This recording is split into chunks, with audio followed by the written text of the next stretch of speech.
Welcome to Luca is a Billionaire, where the only thing I invest in is your answers.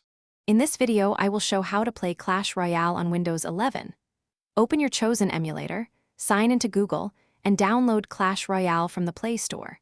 Next, tweak performance settings such as CPU cores and RAM, enable virtualization in BIOS if needed, and install emulator tools for key mapping. Finally, link your Supercell ID to preserve progress and practice controls in low-stakes matches before jumping into ranked games.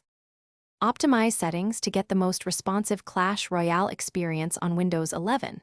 Start by enabling virtualization in BIOS, then assign more CPU cores and at least 4 GB of RAM inside the emulator. Match the emulator resolution to your monitor and use 60 FPS for smooth animations.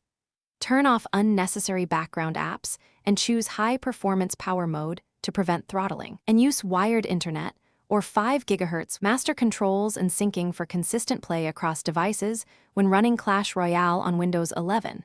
Configure key mapping to map clicks and gestures to keyboard shortcuts and test those bindings in a practice match. Always connect your Supercell ID to keep progress synced and safe. Tweak cursor sensitivity and HUD placement for comfort, and consider a gaming mouse with high DPI for quicker targeting when deploying troops in heated battles.